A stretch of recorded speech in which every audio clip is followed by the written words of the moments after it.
sinaktan, na-harm.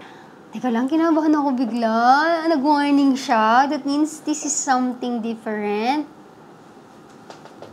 Pwede nang, pag ikaw pag ito teka lang, kinakabahan ako. Ba't ako kinakabahan?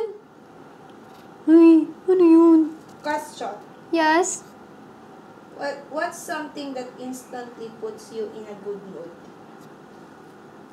Clean environment. Peace. Ayoko sa maraming tao. Yon. Pwede na. Ano na naman to? Ah! Ano yun? Ang cringy Yuck daw. That means kadiri. Ano to? Yuck, ano to? Ano to, pupu?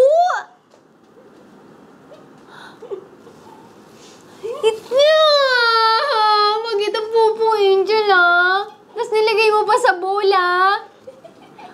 Bakit kadiri siya? Ano yun? Nilift ko. Teka lang, para ma-feel ko.